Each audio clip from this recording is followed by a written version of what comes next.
Hello, everybody, and welcome back to the Legacy Podcast. Today, I have an incredibly special guest right now. I have an incredibly special guest right now.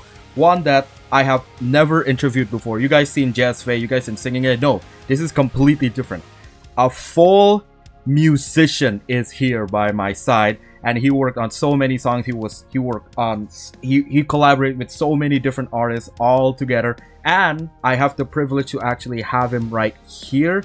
It's a little bit of a mixed bag. We can talk about that later. However, yeah, today I have a very special guest, one that is a massive, like an artist on the nerdcore scene. So please introduce yourself. What's good? I'm Plexsy. My mom also calls me very special. Indeed. Yeah, so we have Mr. Plexsy here. Do you want to talk about what you do more or in depth or? Yeah. That is what I'm here for. So basically, I'm just like a musician. I'm transitioning from like just a nerdcore artist into like a variety of other things, most of which I can't specify. At least not yet. But I made sad songs about your favorite games and anime to make you cry. Woo! We always love songs that make us cry. Anyways, okay, I'm sorry, I'm interrupting. Oh, you're good. Yeah, that's basically it. I make songs that make people cry. Yeah, so basically I have a very special indie musician here, Plexsy. He has been on the nerdcore scene. He also collaborated with so many artists such as Oreo. He also recently worked with Longest Solo Ever. He made songs with DA Games as well, the DA Games. And he even worked one day on mixing one of Oreo's songs, one of Digital Circus Oreo song as well. So he is quite big on the nerdcore scene. I've made several of her songs. Yeah, he made several other songs. He made FNF song. He also have 2 albums right now. One is 10 Years at Freddy's, and then one is Tales of the Literature Club, which, if you don't know, I also edited the lyric videos for some of those songs, particularly Superhero, Left the World Behind. I also do Phantom Lullaby. That one is my favorite. And then finally, the other one is the Fallen Angel song. Well, I forgot what it's called. I think it's just called Falling. Oh yeah, Falling. Yeah. So very original. Yeah, but it's been amazing. I've been working with him. He's just such a nice guy. Very easy to work with. That's just from my experience. But from the nerdcore scene, he's pretty massive. Recently, also some of his songs got 50k views as well. The Digital Circus song, and then also like the recent one he did with Will also did 16k views. Like he's a really growing artist. Recently also hit 4k subscribers. 3k or 4k? I don't remember. Actually, I just hit 5k. Yeah, he recently hit 5k as well. Incredibly growing art. Incredible. Like he's just growing right now he's just growing. So yeah, I have a privilege today to interview Plexsy. A little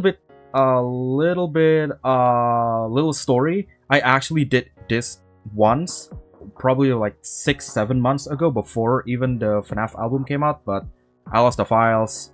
I cursed at myself. I want to kill myself, and then finally we decided to redo everything again. So because like there's a lot more content that we want to discuss, right? However, I think the question mostly stays the same. Yeah, more or less. Like some of it's the same.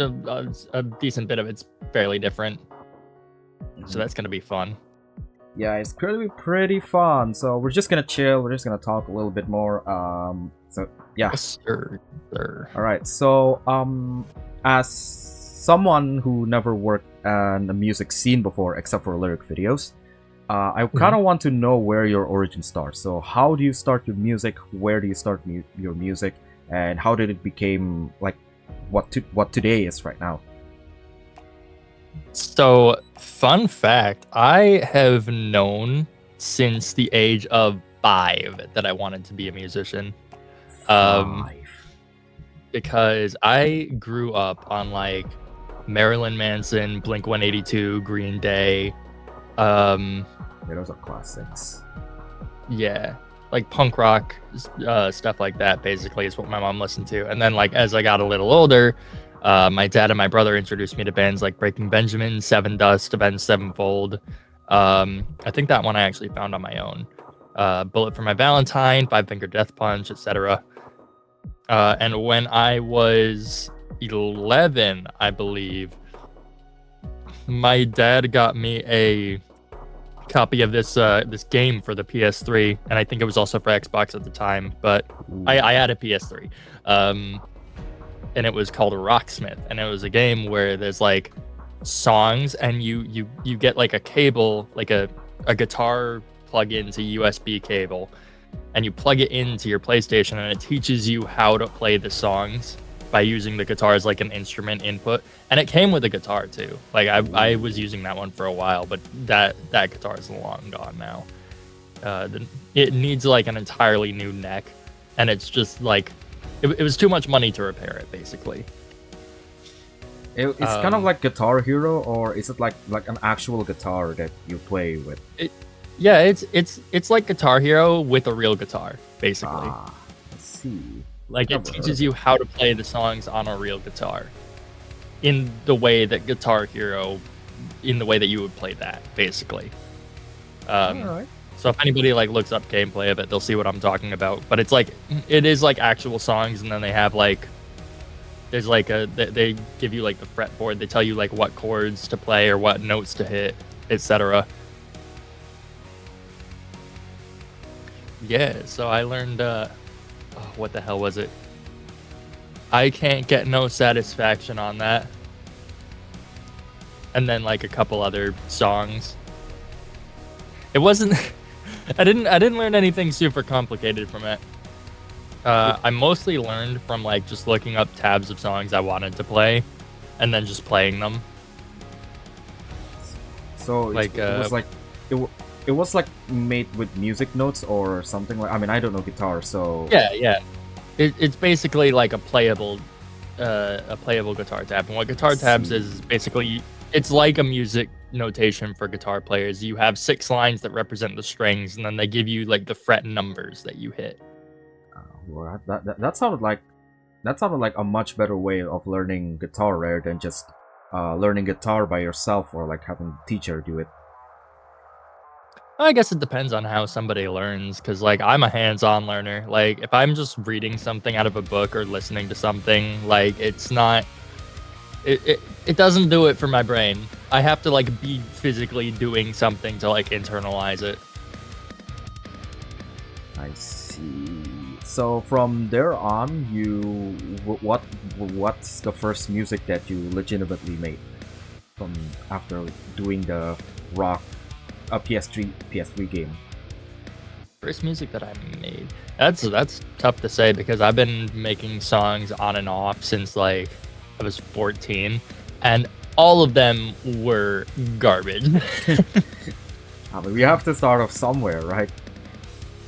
Yeah, like imagine like you're taking a trip to the dentist and then he shoves a microphone down your throat. That's what I sounded like singing from when I was like 14 to when I was like 19.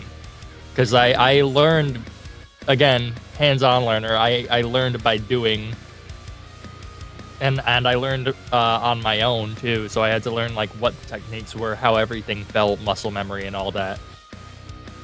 But I used to do like covers a lot, and I used to do covers before I had Studio One, which is my current music workstation. I used to use Audacity, and nowadays when anybody ever tells me they record in Audacity, I just go like, hit.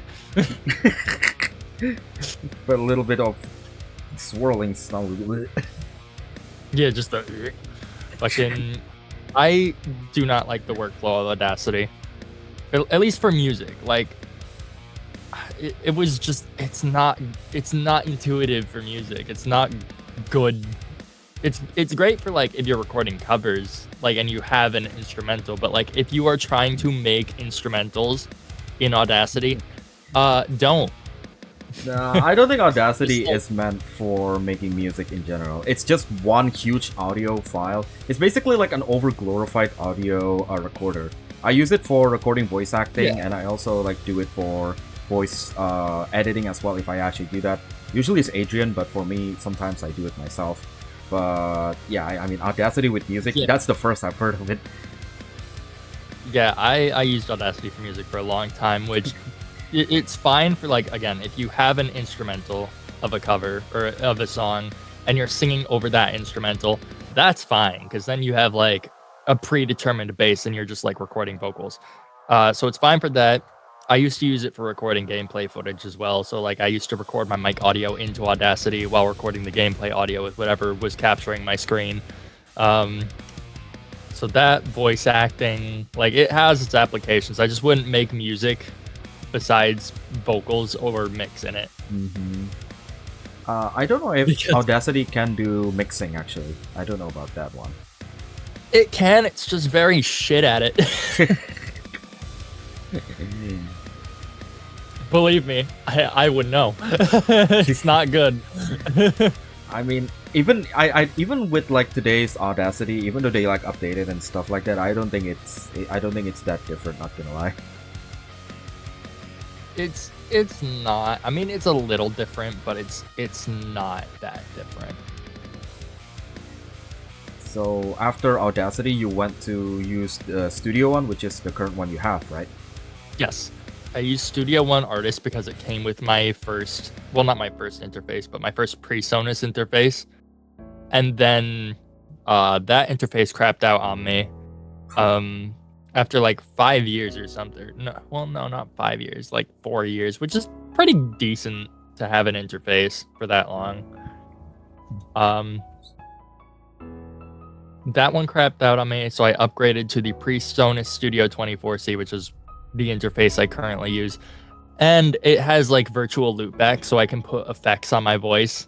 And like every time I do karaoke in a Discord server, it's really, really funny because I can put like tuning and effects on my voice. And then I could just like come in, be a professional, and then leave with no fucking, just never elaborate. Come in, just make funny vocals, leave. Yeah, come in, sing a little, leave. Refuse to elaborate. And from there, sorry, that's kind of funny. So from there on, but like most musicians use like something like FL Studios or Ableton. So what do you like stick to Studio One particularly? To me, I like the workflow of Studio One specifically. Like I've tried using FL once, and I was like, oh no, I hate everything about this. It has like the simplicity of GarageBand, which I had to use for a little bit for school, but like only on like the school computers. It was the simplicity of GarageBand, like in terms of the user interface, with the functionality of Ableton, which is pretty much exactly what I wanted. And a lot of people still use Studio One. Well, I guess it's not called Studio One now.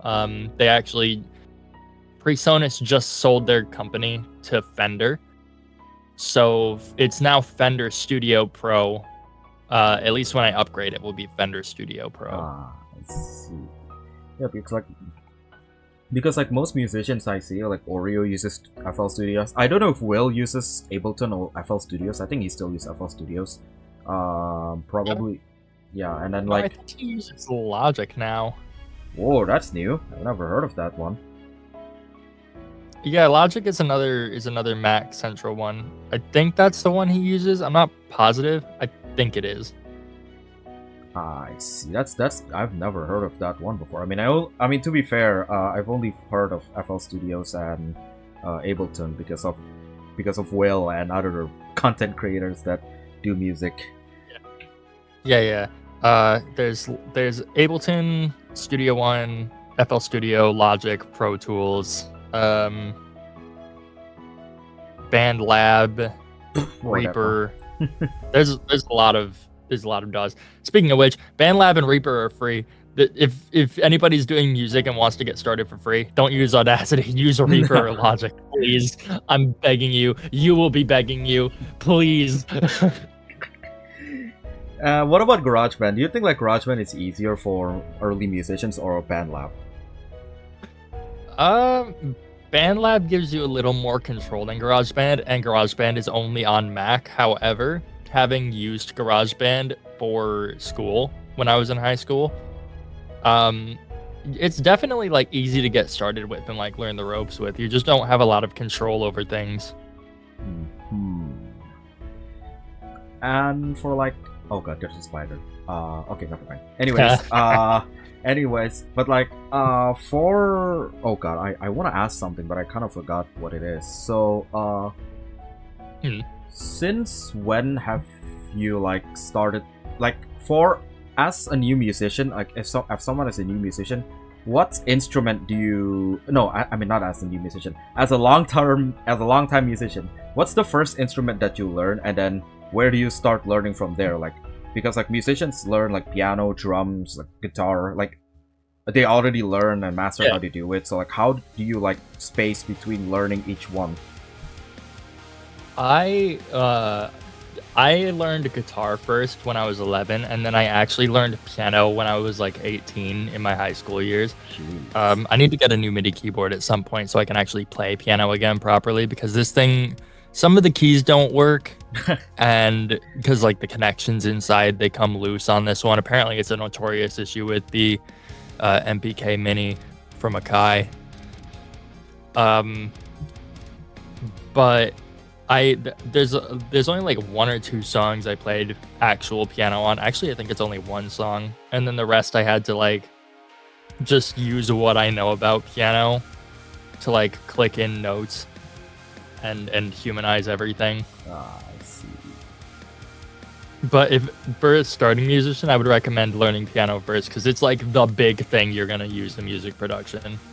Yeah, because like it's simple notes, basic notes, and from there you can like kind of learn guitar, bass. Drums are a bit different, but I would say like drums is kind of easy to learn. I mean, as a drummer myself, I think it's kind of easy if you like get the grasp of what it is and the type beat. I would say, because I do not have a good sense of rhythm at all. Yeah, I know. Funny coming from somebody who does music for a living. My sense of rhythm is not great.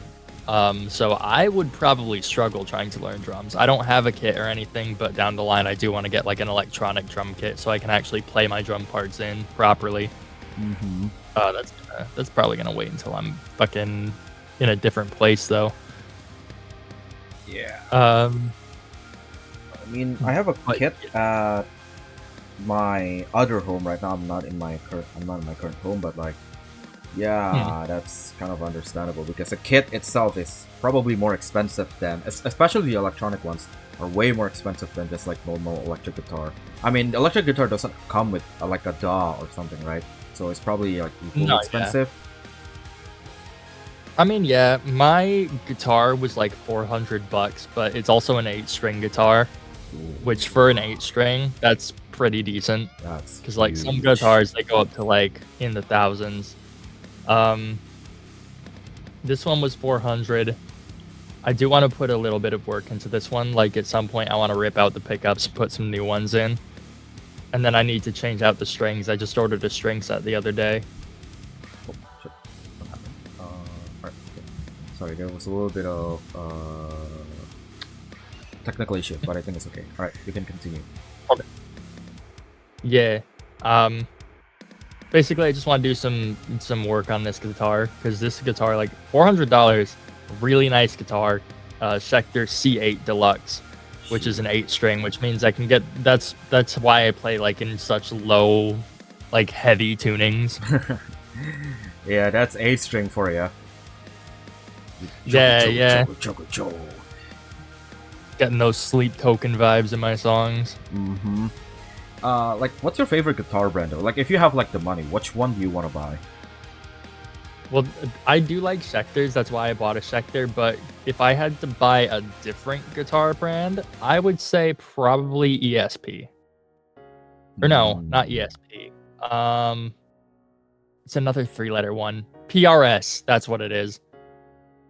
PRS. I don't think I've heard of those brands before. I mean, That's I never played guitar, but that's the Paul Reed Smith brand. I believe Jonathan Young used to use a 7-string PRS for some of his songs, and those ones always to me sounded really good and really clean. So I was like, I looked at that and I was like, oh, okay. I also just really love the fret markers on PRS guitars because they're birds. you like It looks so sick. for birds. Indeed, And birds. from now on, like, is your I mean, obviously you're still gonna continue doing music and all this stuff, right? From starting from the beginning and looking back at it now. Do you have like any regrets of making music or something like that? Or do you have like something that you wish you would return back to when you were starting music and change something? Yeah, probably, but like I don't think there was ever a timeline that existed where I wasn't going to do music at some capacity. Because like I was determined when I was like 5 to do music, and I will stay determined to do music. You know, I never play Undertale. It's a good game. I have Yeah, my experiences with it. Like the 300 tries it took me to beat Sans. It was the most famous boss fight ever in existence. Yep. Yeah, I kept count. It was like 375 or 6. When people say Hollow Knight is hard. I did get to a point for a little while where I could almost do it in one go. Jeez. I was never able to do it hitless though. That's insane levels of skill and reaction time that I do not possess. All right, going back to the questions. Like, is there like a point where you just want to like go back in time and change something? Like, oh, I probably would have learned something first before I learned this, or I should have probably get another software other than using Audacity. Do you have like a point, if knowing that where you are right now, you want to like go, like if you have the ability to go back, would you want to change anything with your journey of music? If I were to go back in time to change something, would I retain the knowledge that I have now? Yeah, of music. That's basic. Yeah, I mean, let's just say that you do. Okay, then yes, absolutely. Because fucking, I would be like, if I could go back to when I was like 14 with all the knowledge I have at 25 now, and then going back in time and starting the music journey over again, I would be so much better off. Yeah, I mean, obviously, but what if you don't? What if you like don't have the knowledge to do so? I mean, just like, let's just say like, I mean, obviously you do have the knowledge, but you also like, you know where you want to start with. Yeah, if I didn't have the knowledge and just had to go off of like gut feelings, I still probably would, because like if I were to go back in time and be like and have like a gut feeling like, oh, maybe I should be doing this in a different way, or maybe I should be doing this, or maybe I shouldn't be doing this, etc. I would still do that, because like as I get older, it's like my gut feelings have been more and more like increasingly accurate. Like to the point where now when I have a gut feeling, I just listen to it at this point. Because Digital Circus episode 8 is not even out yet.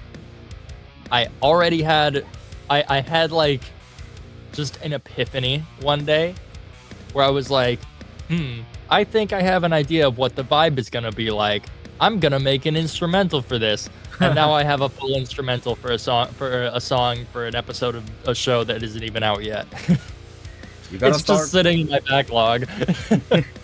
You gotta start with original ideas first before you connect it to something. That's how we make music. I mean, in nerdcore, especially. Yeah, and it's like, if I were to, if I wind up being wrong on this gut instinct that I had, then I'll just use it for something else. Like, it's no big deal. Yeah, I just have an instrumental now that I can use for this thing, or if I'm wrong, I can use it for another thing that it might fit better with. It's a win-win situation. Exactly, there's no downside. Okay, so we've heard a lot about your music journey where you start off playing guitar on your PS3 and then go into Audacity and finally transcending into Studio One as Music One. So you've made a lot of songs, and with the amount of songs you produce, you have 2 albums now. One is Tales of the Literature Club, based on DDLC, and then the other one is 10 Years at Freddy's. Now, as someone who heard all of the songs right now, because I'm a big fan as well,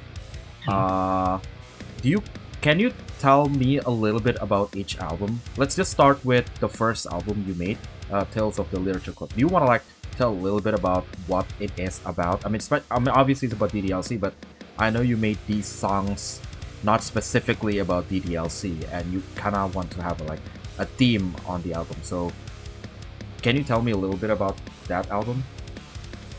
Actually, that album was the more on-the-nose one. Like, some of them just straight up were about Doki Doki Literature Club, especially the earlier ones, because I was getting into nerdcore at that time. Like, Fade Away was probably one of the first. It wasn't the first, but it was one of the first nerdcore songs I ever did. Mm-hmm. And that one was literally just about the story of Doki Doki Relapse. Same with End of the Line, was just about exit music. The first and one. Basically, yeah. And then exit music, the End of the Line Redux version, where I changed the entire lyrics, is just because A, I already remastered it, and B, I wanted to write it more in my normal lyric style, but it was still very much on the nose. I think it's a little bit more vague though. After listening to it, I would say it's not exactly on the nose. For me, it's a little more vague, but it's still closer to the story than personal feelings. Mm-hmm. Where it starts getting into the territory of being more personal, I believe, if I'm not mistaken, was around when I wrote Perfect. Ooh. Let me actually go look at my channel content real quick. The Doki Doki Within. I really like that mod, actually. Surprisingly very good. Yeah, the mod creator also commented on that one, and they liked that. That's the second time that a mod creator has liked the song that I made about their mod, which I think is really cool. He commented twice on your remastered and then on the original one as well. Oh, also, I made a fan-made lyric video of that one. Pretty cool. Oh yeah, you did. Yeah, I did, because the song was good, and I just finished with it. So I have free time, nothing to do. Ooh, this song's good, so might as well just make a lyric video out of it. I took all of the CGs in it and just slapped it into the what's it called, the fan-made lyric video. Surprisingly, did really well. It's 600 views, right? Not 600. It's 700 or 800 right now. Jeez. Yeah. Okay. Yeah, I'm looking back at earlier songs on the channel, and when it did start getting a bit more personal was around the time I wrote Perfect and Stay and all that. Was just because that's when I was getting really into the nitty gritty personal stuff with music.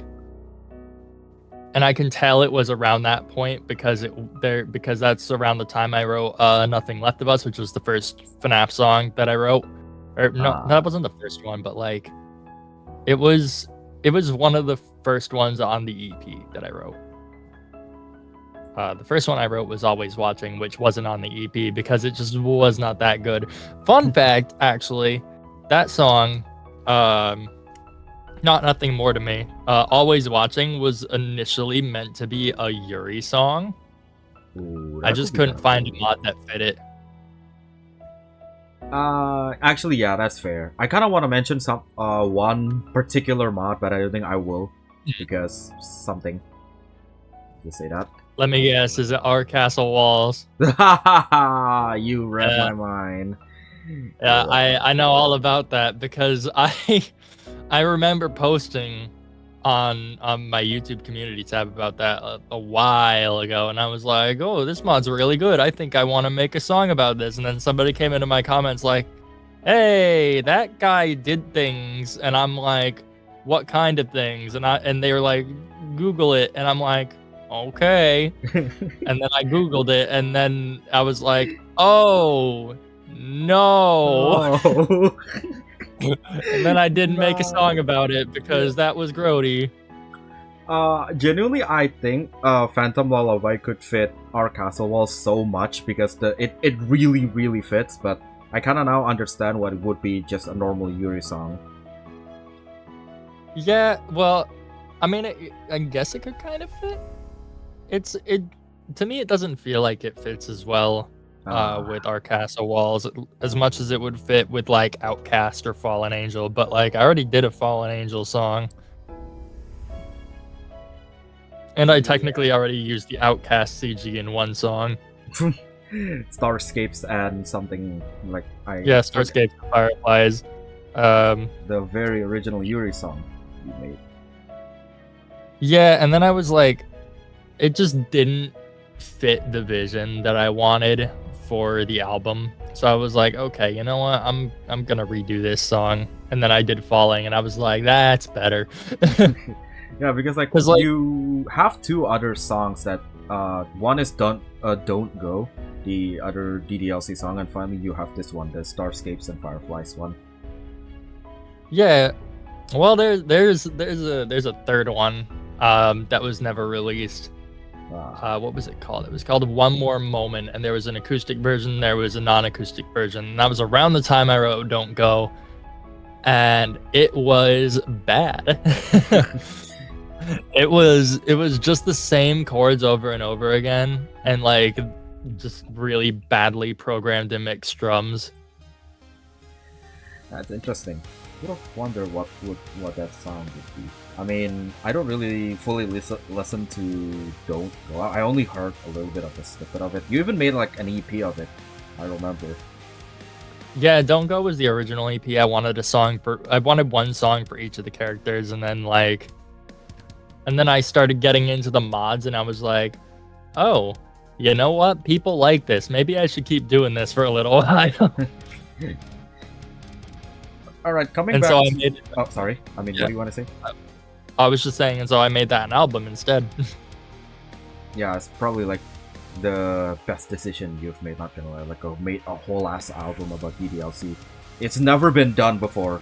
I don't think anybody has ever done like a full DDLC album, especially with the mod, songs about the mod, you know.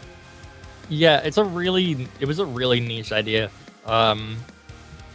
Actually, there's one other thing I can say about the album is like it's going to get a physical release, but it hasn't yet because I need to get new art for it.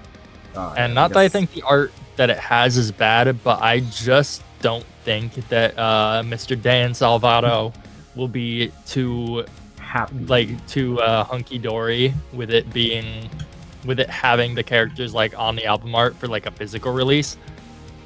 Yeah, I don't think Mr. Salvato will approve of that. I mean, I don't know about their guidelines, but I don't think it's still allowed. Yeah, I don't think it is. Would the name be the same though? Like Tales of the Literature Club? Yeah, name would be the same. Name would be the same, just a different album art, and like I have to make like a back cover and all that too. That would be cool though for a physical release. Would it be like CD or vinyl or? I could probably do CD and vinyl because Kunaki does allow both. Oh, you're distributing via Kunaki. All right. We'll use it before, I think. Yeah, Will's used it before, and then he told me why he stopped using it was because they couldn't keep up with the amount of orders they were getting. They got a lot. Yeah, so I'm just sat here like, I'm probably fine then. And I was correct. I have sold exactly two fucking 10 Years at Freddy's CDs, and Two, both of only them were to two. friends. Jeez, only 2. Wow. You you deserve more, man. I mean, I would have donated obviously, but with the current situation I wouldn't be able to. But yeah, no. So I just support by just liking, subscribing, and just commenting nice Yeah, things. no, I'm never going to like expect people to buy the things that I make. Like if they do, that's fine, and if not, it's whatever. There's like, it's nice to have the option though, to like have something physical that I can sell to people who really like want something to show that they support the channel. And Kunaki is a good way of doing that. And I get like, I want to say like $3 per CD. $3. Wow. Okay, I might actually be able to once I work. Obviously, I haven't started. Well, I will say it depends, because like I know shipping and handling. Yeah, that's kind of It true. puts the price, depending on where you live, I'm as on the higher. other side of I am on the other side of the world right now. Yeah. So you might have like a 15 USD or more shipping cost if you were to order one, because of just the sheer distance away. So I'm not pressed about it. Yeah, It's cool that people want to buy the CDs. It's like, you don't have to. I mean, we'll see from there. I mean, obviously, I still want to really support the channel, even though I didn't really do anything. I mean, I made lyric videos, but that's about it. Yeah, I was gonna say, you support the channel plenty. What do you mean? You're one of the editors that I go to. Yeah, I was about to. Yeah, I mean, I made lyric videos. I would have done more. I want to do more. Actually, a little bit. Fun fact. I was supposed to do the artificial. I was supposed to do the artificial for Me Site. By the way, great game. I've already played it. It's amazing game. Yeah. But that was the initial plan, and then like I realized I did have the money to do like a 3D animation, and I was like, you know what? I kind of want to do a 3D animation for this. Yeah, and it's freaking great. Genuinely, like the video and the song itself is like really damn good. Yeah. That one was a fun one. Anyway, continue. All right. Okay. So going back to the question, like you started off Perfect and Stay as your like first really original like personal song, and from there on, like how do you like start writing these other DDLC songs?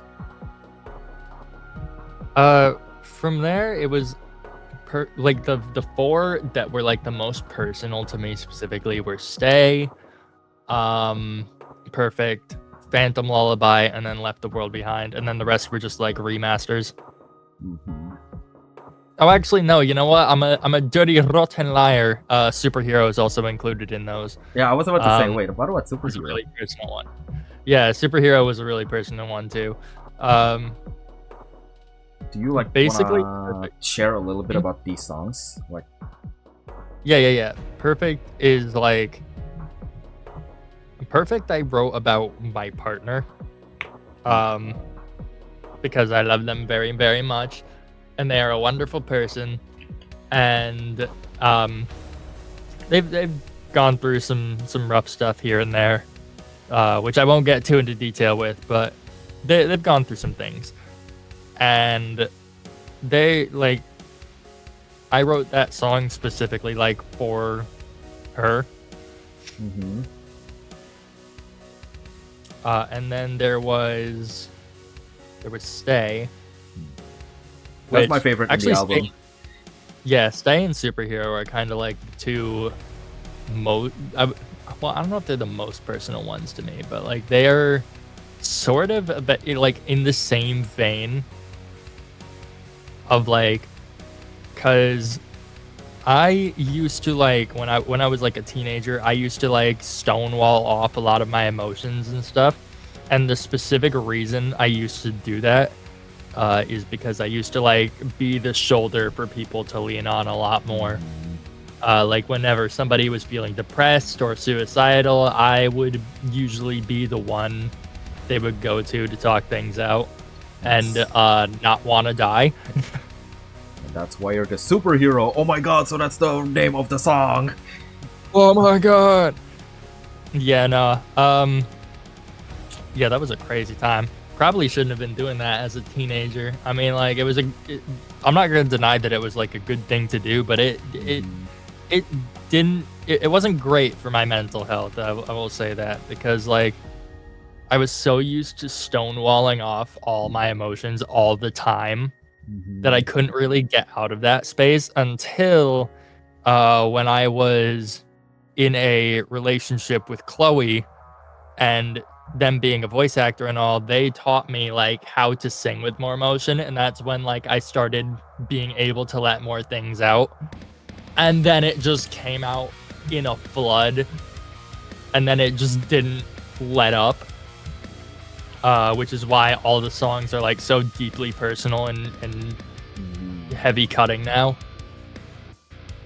That's why like the first lyric of the song, I now finally understand. Even though I'm numb to the echo, I will be your superhero. So that's why. Yep. That's exactly awesome. why.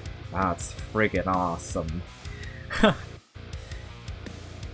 And then Phantom, no, not before Phantom Lullaby. It was like, I think it was Left the World Behind. Yeah, your original DDLC song. No mods, no nothing. Yeah, that was the one that was done to replace Don't Go specifically. Because like, you know, can't really have a DDLC album without at least one DDLC song. And like, it was kind of poetic in a way that it was the last song on the album, because it was like, Don't Go was like the humble beginnings, like begging for a person to stay. And then Left the World Behind is like that sense of closure. That's like that comes with people leaving, like, oh well, you know what? I'm doing alright. I'll just leave the world behind. I don't care about anyone. Everyone left me. Well, kinda. Not exactly though. It's like my bad. It's like moving on, knowing that even without certain people around, that you will be fine. So is and that that's like the meaning of where the I'm song? at. Yeah, pretty much. I see. That was like a big sense of closure for me. And then Phantom Lullaby was sort of like the big like build up leading up to that closure. Which is why the lyrics, I'm still afraid that I can't escape. So it's like after Left the World Behind and then Phantom Lullaby. Like does that make sense? It's Phantom Lullaby and then Left the World Behind. Oh, like I see. I wrote them one after the other, but they are in reverse order. I see. Yeah, that was like, I think like I don't really like get the sense of Phantom Lullaby being like a completely normal Yui song. Although I can definitely sense like that build up to closure thing. Yeah. I was writing it from like a perspective of like, because I was thinking about like Yuri as a character and how I think she would actually be towards the main character of Doki Doki Literature Club. And it's like, if it were a realistic situation and not like this faux dating sim sort of thing, they would be like, them being such an insecure, shy character would be like, and like heavily attached character to a person that they have romantic interest in when they know they shouldn't, is like, that's sort of the vibe I was getting, and so that's the vibe I went with. So that like, I'm still afraid that I can't escape, also like ties into that idea of like them being too attached and wanting to get out of it for their own mental well-being. I see. Yeah, that's really cool. Like, it's always the first lyric of the chorus, isn't it? The first lines of the chorus. It tells everything about the song. Well, not really though, but like, I think not entirely, but like it does happen a decent bit. Yeah, like superhero, and then finally you kind of want to talk a little bit about the end of the line, the rewriting thing. Does it still like really ripe into exit music, or do you have like some personal things that you put into it? I believe it's like it's mostly exit music. There's a little bit of personalness in there because otherwise I wouldn't have been able to get that like gritty emotion out. Because it was definitely like more emotive in my opinion than the original end of the line was. Because I wanted that song in particular, on at least on the album, to be as expressive as Superhero was. So there's a little bit of personal feeling into it, but like 90% of it is just exit music. Exit music. it's just a more modern way of writing about it, like how I would write about it now, while still keeping true to the original theme. It makes me wonder how this new remaster would work with the old lyrics. Yeah, I mean, like, it's basically like the same key and everything too. Because I remember I was like trying to sing the old lyrics over it initially, and I was like, wait, I've already done this remaster. Doing it again would be a little strange. So I put out a poll. I was like, do people want another remaster of the same song, or do y'all just want me to make completely different lyrics? And then like the poll results have spoken. Most people Like, want change. It was overwhelmingly like people wanted new lyrics, and I'm like, all right, I can do that. And so I just wrote new lyrics. Yeah, I mean, it sounded not like, for me, it flows better for me, but this is just no. But I like the original chorus better. I like the "Why is this the end of the life?" It feels powerful. That's just for me though. Yeah. But overall, like the verse, the bridge sounds better. Yeah, the new chorus wasn't really. It didn't hit for me as much either, but like, it was the best thing that at the time I could come up with. It's still a great. Because like I tried coming up with different ideas, but like they didn't hit as well. Nothing really hit as well, so I just went with the one that I felt hit the hardest out of the ideas that I had. Yeah, okay. So that was fun. Yeah, so that was all Tales of the Literature Club. Now for the next album that you made is 10 Years at Freddy's, and oh boy, we have a lot of songs. Oh yeah. Because all those songs are personal. Yes. All of those songs have been personal since the beginning. None of them are really about FNAF. And realistically, the public is probably never going to know exactly what they're about. Like, close friends do. They've known for a while what it's been about. But, like, the exact meaning isn't really something I'm probably ever going to share publicly, but I can give like the vague story behind each song, because that's what I did on Genius Lyrics too. I gave like a very vague version of every song synopsis in the song bios for that entire album. Right. Exactly. So, and you made like this is pretty quick actually. So for Tales of the Literature Club, if we really count Fade Away, it's like 5 years of production. For this one, I'm looking at it, it looks like we only done it for like 1-2 years or something. Yeah, yeah, this one was it was a bit easier to write. Because FNAF is so big. It's not, I mean, it's not very vague, but it's like an explored theme. There's like a lot of different things that you can just make. It's an easy nerdcore song. It's the easiest one.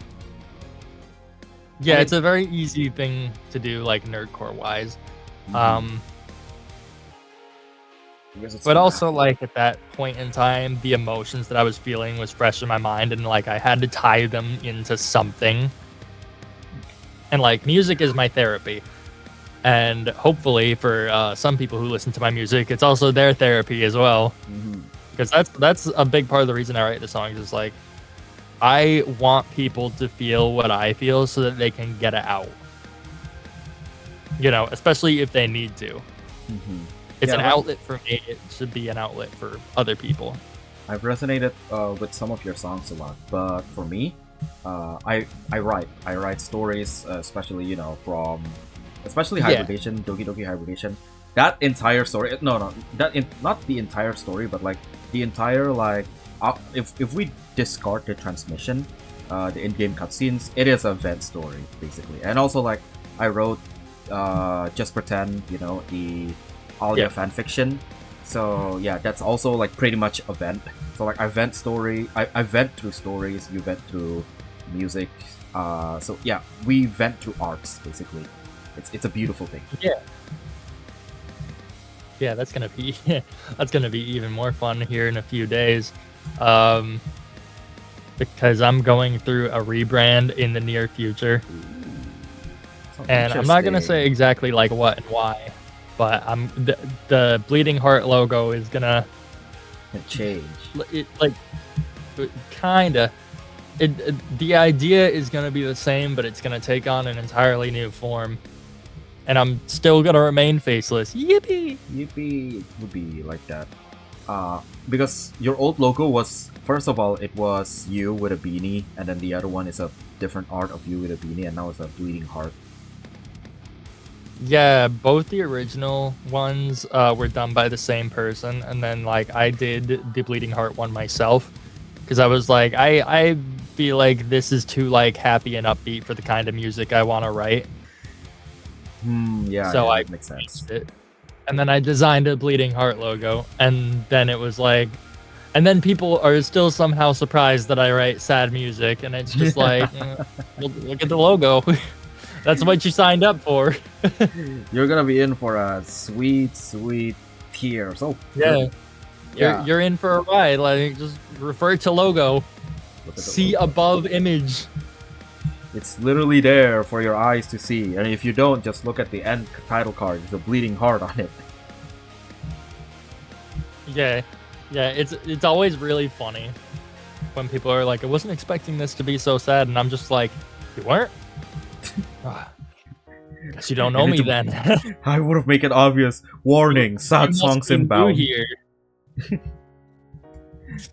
Alright, going back to the FNAF's 10 years at Freddy's, you've made FNAF Sister Location, FNAF 1, FNAF 4, Into the Pit, a ruined DLC of Sister Location, and then a very interesting one, which is Burn It All Down.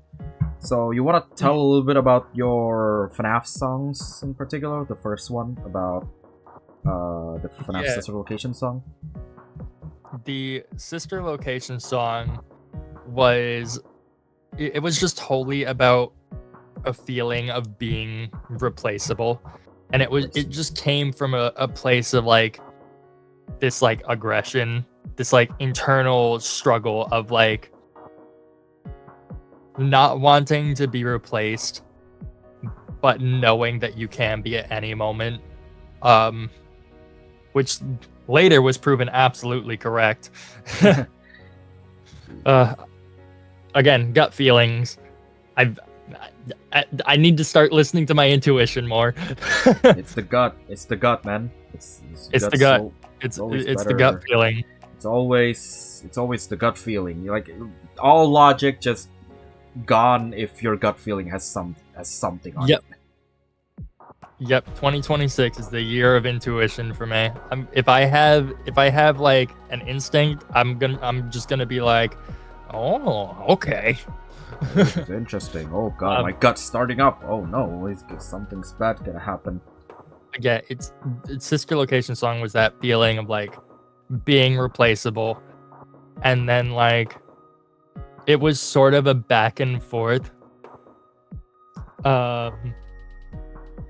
between like the inner self and like the outer self. Like with Tara being like the voice of like my internal monologue, and that one being like, oh well, you're just repeating the cycle, you're spiraling over and over again. And like you can deny it all you want, but like that's why you feel replaceable. Thus the name Replace Me is there. I mean, yeah, obviously. Indeed, like, and that's again I was proven to be right, so it wasn't just like all in my head either, but like Jeez. it it that's just that's just what it is. It's like it's that feeling of being replaceable, and then logic tells you that it's not all in your head, or it is all in your head. I don't even know what I'm saying anymore. it's early. Yeah, no, it's like it's all in your head, but it's caused by like your headspace and like the struggle that you're going through. Yeah. Which, as it turns out, was an issue because I am extremely vitamin D deficient, which apparently has a bearing on mental health. And like since I started taking vitamin D, it's been like way better. So I'm like, oh, okay, phenomenal. Go out more with take the sun. Then. I mean, I don't know if actually like sun actually gives vitamin D or something. I don't know. I'm not a nutritionist. It does, yeah. Sunlight is a good source of vitamin D. I just don't go out in the winter because Fair enough. it's cold. Fair enough. I'm already cold enough in my office. I don't want to go outside into the cold to come inside to sit in the cold. You should have come to Southeast Asia one day if you want. Jesus Christ, the weather here is even... I don't know if it's worse or better, but there's only really two. There's only summer and then rainy season. That's it. Yeah, if I like backlogged all of my stuff for several months, I would love to like have a winter home in like South America or something. Well, that would be cool. So that whenever it's winter, just be like, oh, move south of the equator. Now it's summer. Now it's summer again.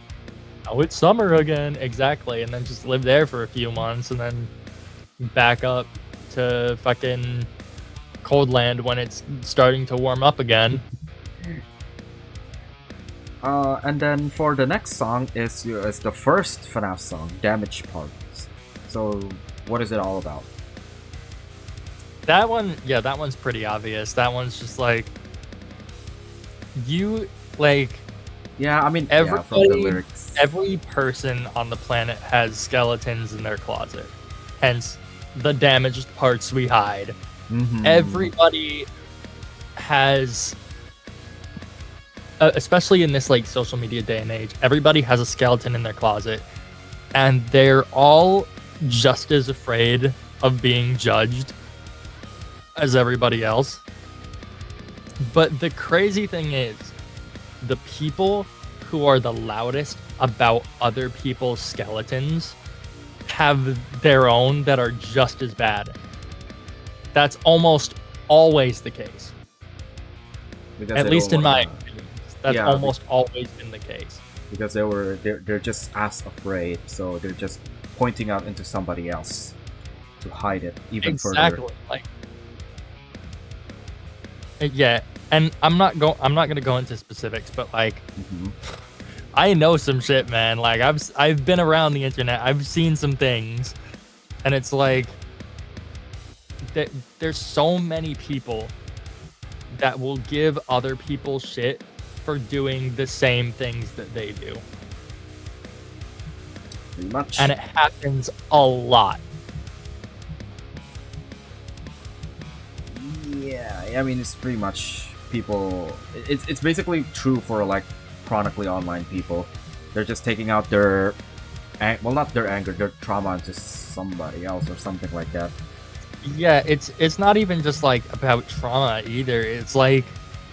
It's not even them taking out their anger or trauma on somebody else. It's putting on a mask. It's putting on a face specifically to make yourself look good when you know when you look in the mirror you are the same. Like that's just what I've seen happen a lot. Yeah. And it's really upsetting how often it occurs in the online sphere. Like this is exactly why whenever I hear that somebody has done something or they've made a mistake, I always look at it like objectively. because I have it in my head that like if somebody fucks up like once or twice, they still have the capacity to be a good person, even if they've done some shitty things. Mm-hmm. It's the people who get called out on doing shitty things and then continue the same cycle of behavior that are the problem. And like I will always look at every situation as like, unless not every situation. If somebody like did something insanely dangerous that harmed somebody else to an extreme degree, like for example like pedophilia, murder, etc., stuff like that, I can't look the other way on that. Yeah, that's beyond That's Jeffrey Epstein fucked up level. Oh yeah, no, like I have known people who are pedophiles in the nerdcore sphere that we have, like me and my friend group have tried to get them arrested. The only reason they weren't is because we didn't have enough evidence, or like everything we had was like circumstantial at best, which was like okay. But Yeah, like that's fair. this dude was a fucking menace, and thankfully he actually passed away in 2025. So like he's not harming anybody no more, but like he was that kind of person that I would not forgive in a million years. If somebody is going to do harmful things to people, like especially in my community or my friends' communities, then like we're gonna have a problem. Yeah, it's someone's one's life is not better than the. I mean, not. I'm not saying like. Yeah. How do I say this in like in my own terms? Like, it's safer that way. Not gonna lie. I mean, I don't think anybody should celebrate somebody's death. Obviously, however, if they are really that bad of a person, then I guess there's no. I mean, it's better that way rather than just there's more people to harm if that's the case. Yeah, like this dude was a bad dude. Like he did some fucked up things. If I recall correctly, he told somebody in the nerdcore community who was 12 at the time and he was like 18 that they had a crush on him, and they bought their Patreon like subscription for $20 a month and was given this literal child $20 a month because they had a crush on them. And it was like, dude, what the fuck? What the hell? Yikes, that's off. that's weird. Yeah, no, like that was just one instance. Like there was a pattern of behavior like that. It wasn't just a one-off thing. And then like they continued to do it after being called out. And it was like it was fucked up. Well, it's not just it's not just like one time. It's just he keeps going. Well, kept going. Oh, jeez. Woo! Well, that was one heck of a story. That came from. That came from a FNAF 1 song.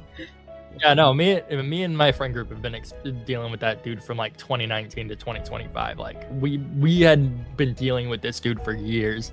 He was a problem. Jesus Christ. Well, thank God he's no more. Well, yeah. Surprisingly, like from what you describe about damage parts, especially with chronically social media discourse with skeletons in a closet and everything, seems like it kind of mirrors Vengeance in a way. If you know Vengeance from Iris, Dawn of the Matrix, it feels like that because the message both kind of does the same. Vengeance is mostly talking about like you criticize people for who they are, but you don't look yourself into the mirror, like that kind of stuff. Yeah, that's basically exactly what the meaning is. Like people need to learn to be self-accountable. Like if you hold everybody else to a higher standard than you hold yourself, you are not a good person. Yeah, I would say that. That's why, like, if somebody does like a fucked up shit, I would probably try to look into myself. Like, wait, have I done this? Have I done something like this? And if I have, I would probably like try to give them like advice or something like that, rather than just criticizing. Yeah, But if they are, exactly. yeah. But That's if I why haven't, if I haven't, when I I'm sorry, you go first. You go first. when I criticize anybody's actions specifically, like it's always from a place of like, I want to see people do better. I don't want to isolate people because they made a mistake or because they did something that was shitty to another person. Like that to me is not accountability. Mhm. Accountability is growing. Accountability is changing and actively trying to be better. That's basically it. Like, you help yourself accountable for all of the things, and it's better that way rather than just not admitting it. Yeah, exactly. Okay, so that's it's actually an incredibly interesting song for a FNAF 1 song. So next song is surprisingly one of your more popular ones. Is the FNAF 4 song "Every Breath." Oh, night terrors. FNAF 4 song, not FNAF 4 song. FNAF 4 is still probably one of the scariest game of all time. I'm genuinely not kidding. Yeah, that song in particular. At least the parts that I wrote for it.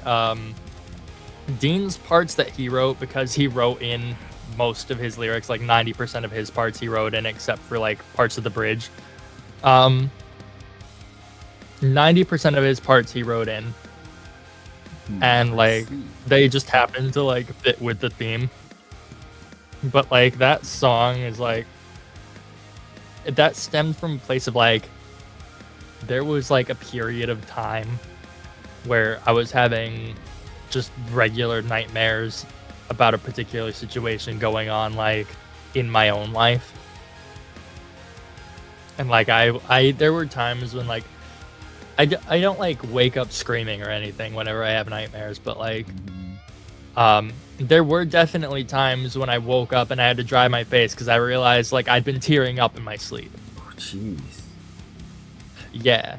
So that's what Every Breath is about, was literally about those night terrors and how they were affecting me. Oh. Yeah, that's actually interesting. Also, like, this is the... You're with longest solo ever, which is, you know, huge. Yeah. Longest solo ever. I really like his recent song, Secret of the Mimic one. I think that's like top 5 for 2025 for me. Top 5 songs of all time. Yeah, he's a really good dude. I have a lot of respect for him, and like, I've spoken to him a few times in like 2025. I definitely don't talk to as many people in the nerdcore community as I used to, but like, I've talked to him like a couple times. Very cool guy. Yeah. He has my utmost respect as an artist and a person. He seems like chill. I've watched some of his old FNF covers as well. I think that's where he started to skyrocket into like a huge nerdcore community. Yeah, he's a good dude. Yeah, I would trust his judgment wholeheartedly. Yeah, and then for the next one is actually quite interesting. I would say this is like where your career really takes off, and where like we enter a new era of Plexsy here. So Into the Pit song, I forgot Ghost of Me. Yeah, Ghost of Me, because you used that lyrics a couple of times. So that's where I think like, oh, so this song is where you really start to have this new era of Plexsy music. So yeah, that's what I would say. Yeah, Ghost of Me was a fun one. That was like, okay, the meaning of that to me is like, when a person sees your past self as the gospel for who you always are. Oh, yeah. And that you can never be anything else. And that's again, uh, this is something I've seen many, many times. This is something that happens a lot. nice, Because, especially in like I social said, media too. yeah, especially on social media, especially on Twitter. Oh, Twitter. Yeah, which is why I'm slowly using it less and less these days. Because I'm trying to weed myself off it. I do not like being on it. It's terrible for my mental No, state. for me, I also like, even though I use Twitter, like, I don't really engage in so many tribalism or something, because like all my feed are just really horrible people. Like, so yeah, I mean, that's I resonate with that a lot. Like being labeled, oh, even though you're changed, even though you're good now, back then 5 years ago, I remember, oh, you accidentally attacked a child, oh, but you're still doing that, right? Like that. Yeah, that's a bit of an extreme example, but yeah. Yeah, it's something like that. Yeah, basically, yeah, like if somebody were to do something and then I look closer at it and I see it's like 3 years ago, 5 years ago, 10 years ago, I'm gonna be like, what the fuck are you people talking about? Like, that's, how do you know this person is still this way? Like, what are you saying? Oh, a good example is actually the stupid DA drama thing. You know, they look back at like, oh, Will accidentally opened a child porn back then in like 7-8 years ago, and they're still bringing it up until today. You know how awful that is? You know how stupid that is? Jeez. Yeah, devil's advocate, that's not what that was. Yeah, like, thank God it wasn't that one. Look, but people keep saying it like that. It's frustrating. People say that it was, but the reality is, when people look up, you know, that kind of content and they use the word teen in it, that refers to 18 and up, like 18, 19. Yeah, teen. It's still stupid, man. If there was a website with that in the name, I'm sure that would be looked at by fucking like the FBI immediately to make sure there's nobody underage involved in that. So like, that's not what he was doing. He was not looking at that shit. Yeah, and the people that think he was, like, why? What? Like, yeah.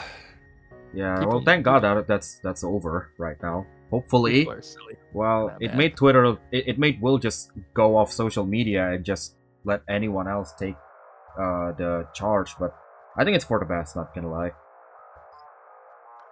Yeah, nah, like that whole drama was stupid. I'm not even gonna lie, dog. No, it's idiotic. Like me and like so many other people from the DA community tried to defend ourselves. Like, this guy hasn't really done anything wrong. It's okay. This guy, it's just 8 to 9 years ago. Why are you bringing this shit up and stuff like that? But then like these people just keep sending us proof and more proof and quote unquote proof of what Will has done, and it's something that's really insignificant. So like, yeah, they keep doing that. I don't know what they're doing. Yeah, I'm not gonna speak too much on the drama, at least not publicly, because I know like speaking on the drama makes him as a person uncomfortable. So like, all I'll say is that he's my homie. I've known him for years. We've hung out IRL. He's a good dude. 100%. Even as someone who's actually like, even though I never worked closely with him, actually I'll probably that will never happen. I don't think he recognizes me at all, but like, I'm sure he's definitely a good dude. Definitely. Yeah, he is a great guy. He's definitely one of like my closer friends for sure. That's awesome. And do you have like anything to add about Ghost of Me before going into the Ruin song? No, I think that was pretty much it off the top of my head.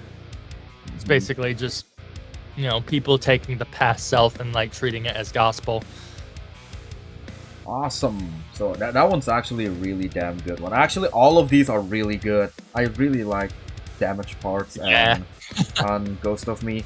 But now we're going into the Nothing Left of Us, your FNAF Ruin song, which is 2 years ago. I mean, I think you remastered it. So Actually, no. It's the same recording. wow, okay. I didn't put that one up. So what was it about? Yeah. Let's see. How can I word this without giving away too much information? It's definitely tricky because like this one was a bit specific.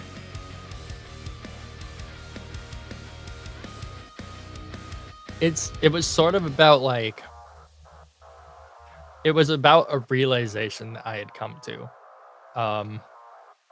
between myself and somebody else. That was like I had a feeling that we were going to have a falling out and that it was going to be just a big disastrous moment.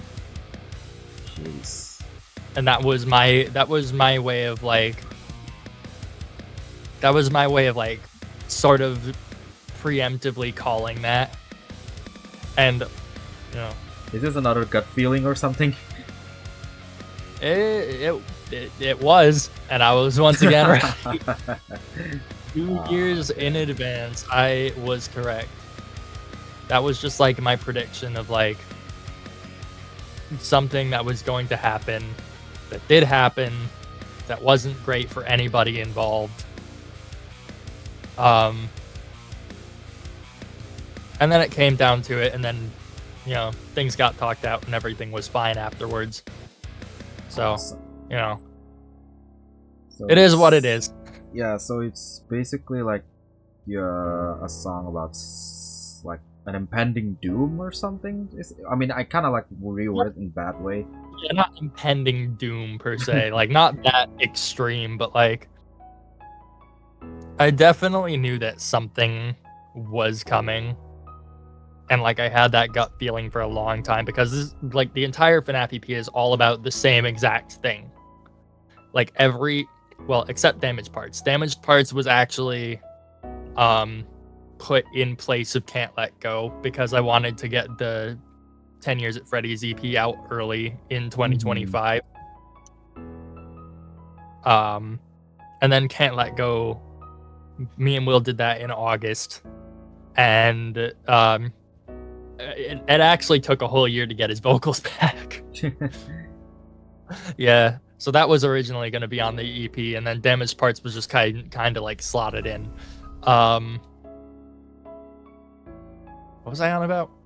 But yeah, about like impending doom, probably like the way I exaggerated. It was the entire FNAF EP except Damaged Parts was all written about one thing. About different elements of one thing and like how I was feeling about it and how I knew it was going to be affecting pretty much every aspect of my life for several years to come. And I was correct.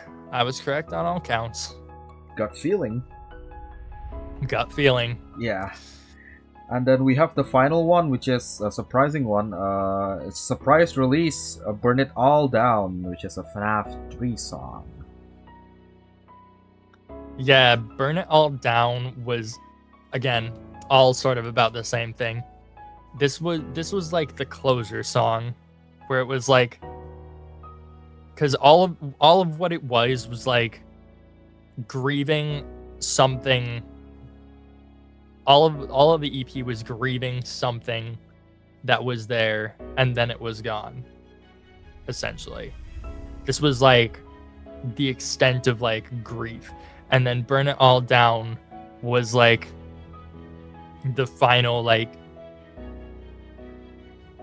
if you don't need me or want me around, then I am okay with burning the bridge. Jeez. And burning all the memories with it. So all of these FNAF songs are just it's just trauma dump upon trauma dump, and then, well, not trauma dump, but like a vent. No, song. you're 100% right. It is all a trauma. God. Yeah, so it's all Every trauma. single FNAF song, even Can't Let Go, all a trauma dump. Jeez. I mean, it makes sense for a FNAF song. I mean, it's more. It feels more like an original song than a FNAF one, but I can definitely understand.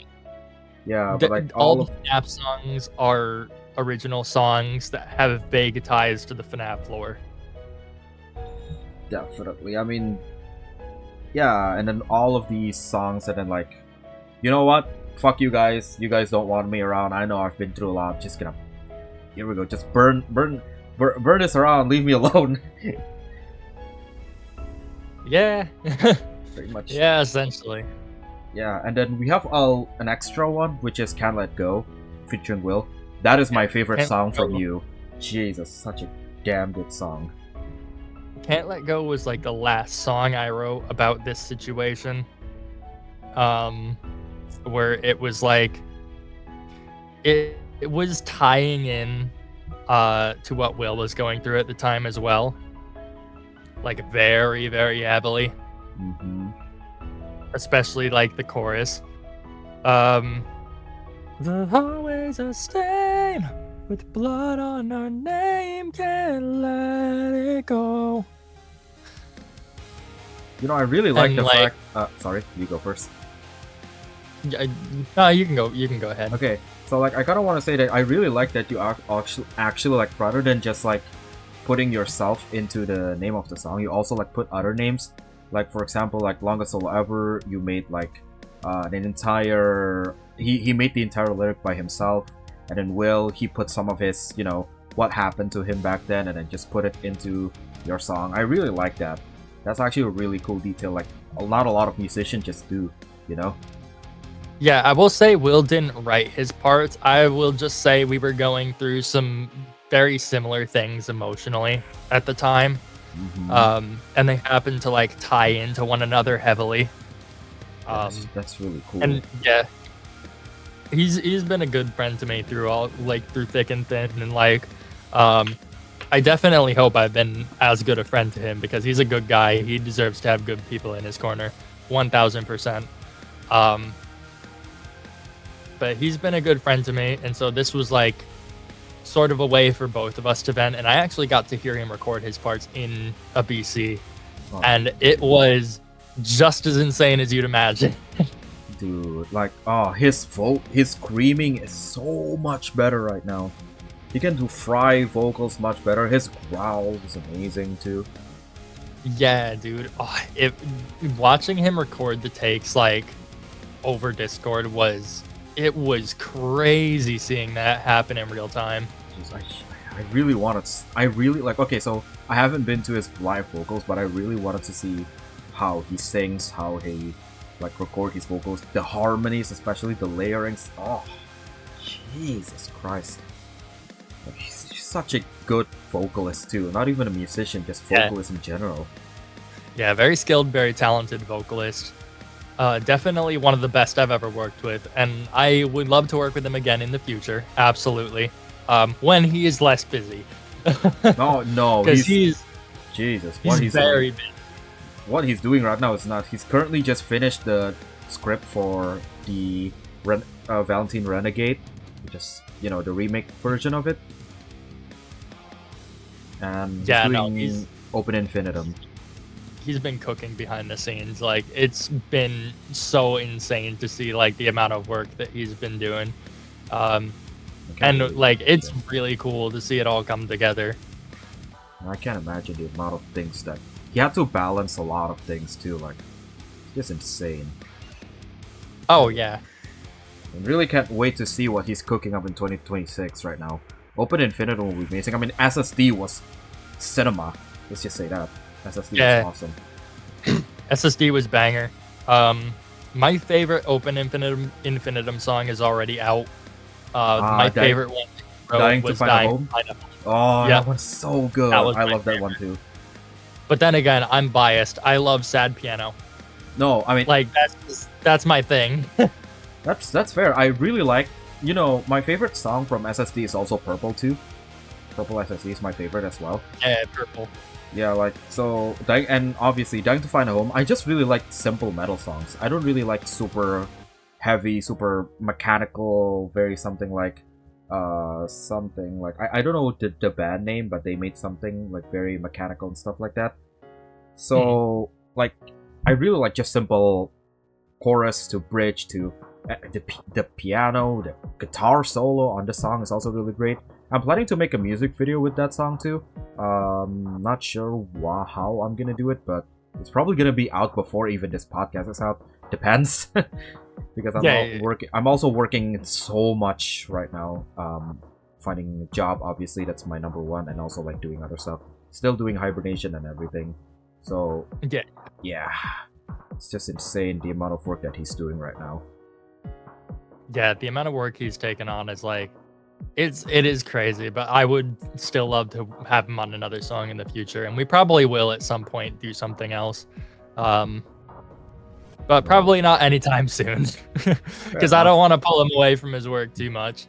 We all. Although I do kind of wish I waited to upload Can't Let Go until December because of the FNAF 2 movie. But also because when I uploaded Can't Let Go, the YouTube collaborate feature did not exist yet. So if I had waited even just 2 more weeks, realistically, because I had an August song that was Trauma Walls. If I waited just a couple more weeks to get that out, then I would have had access to that feature, and it would have done even better. And if I waited till December, it would have done even better than that. But hindsight is 2020. Yeah, that would have been amazing. I would have loved to see that one gain 50k views or something like that. It's such a good song, and like I'm also really surprised that you really did your screams as well. It's very well done. Yeah, like I do most of my screams except for I'm working on an Iron Lung song with a different buddy of mine who is also named Will, but it's not DA, and he's doing the screams on that one. But most of the time I do my own screams.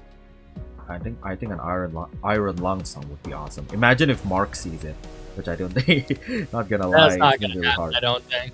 Yeah. There's already so many Iron Lung songs out, and like he's like been so busy with like the movie and all that, and like trying to get it into like international theaters as well.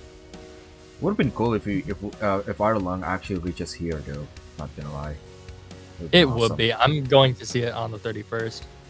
Well, it's gonna be cool. I mean, I can always kind of. I mean, if he releases it on like streaming services, it will be better. I imagine he's going to do that within like a couple of weeks after. Usually, people wait 90 days to release on streaming, but I think if I remember right, they mentioned something about doing it 2 weeks after, or maybe that was FNAF 2. I think it might have been FNAF 2 actually, but yeah. Okay, so we're gonna move on to the next question. Alright, so this one's gonna be interesting. So you have a lot of songs, you made a lot of, you have a lot of songs, you made a lot of songs, some you hate, some you love. However, in terms of your, do you have like a favorite song you made in terms of both technicality and in personal reasons? My favorite song right now is Pedestals. 1000%. The one I just put out. That I see like promoted everywhere. I mean, obviously, it's a good song. Yeah, with YouTube nowadays, you have to kind of promote everywhere, but like, that's just how it is. I need to make even more short form content of it because like it was actually on par with gaining viewership, like 40 views per hour every day, which is the same rate that Nothing More to Me is doing right now. But yeah, that one is my favorite, Pedestals. And then I have another one coming out in March that I think tops it. Is that, and then like there's gonna be a feature on it as well, who I'm waiting on vocals from. Interesting. It's gonna be very fun. You know, I kind of want to ask something like, if you could like find somebody who can, if you like met the Tadak cast, I mean you kind of do because you mix their vocals, but if you would want to like find somebody who can actually who want to sing in your song, who would it be? Like one of the VAs. Oh, like if I could work with one of the VAs for a song, Yeah. probably Freeman? either Lizzie or Michael, realistically. Michael Kovac, or I think Lizzie Freeman is a really damn good singer. Yeah, like I wanted to have her on a Pomni song, but I think her rate is a little too high for me. Oh yeah. Fair enough. If I could afford it, I would, but like, yeah. Alright, so that's like the other question. Okay, so the next question I kinda wanna ask is, so you've worked with some musicians with DA Games and Longest Soul Ever. You talk a little bit about them, but like, I mean, you also talk a little bit about how you work with them. So, but like, I kind of want to elaborate a little bit how they work and with you and everything, in a professional and personal terms. So yeah, that's kind of what I want to ask. Yeah, like in personal terms, I think most people like I'm on pretty okay terms with. Most. Most. Not on the best personal terms with everybody, obviously. But like Longest Soul Ever, like I said, we've spoken a couple times. He's a really cool dude. DA is one of my closest friends.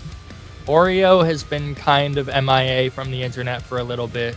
But like I messaged her just recently, like the other day, and I was like, hey, hope you're doing well. Because I don't hear from her a lot, so I occasionally like to send her a message to check up on her, see how she's doing. And then Lolly I talk to every so often. She's the one of the people that I trust the most. Like these are all people whose opinions I would trust like more than anybody. These are the people who I would, every single one of them I would take a bullet for. Ooh. Every single one. Superhero. Yeah. Basically. Yeah. And in professional terms, like, I think the most fun person that I've ever worked with was Oreo, because like every time, because like I didn't just like mix some of her songs, like mix and master, but like I helped write some of them as well, including the Digital Hallucinations. I helped write that one. Ooh, that's cool. Yeah, I mean, the word ghost was used. Like that's my staple. Ghost and nothing more to something. Nothing. Ghost and nothing. Yeah, ghosts and echoes are two words that, like, two descriptive words that I use a lot. Yeah. I also believe she's you. the most... Sorry. Okay. Why am I Yeah, always doing that? I was just gonna say she's the most fun person to work with, like out of everybody in the nerdcore community, in my opinion. Like, because whenever we're like writing lyrics together, whenever I'm mixing something for her, like we would hang out and call. Like, we haven't done this in a while, obviously, because again, she's been kind of MIA from the internet. So I don't know exactly where she's been, but like she's doing her own thing, I'm sure.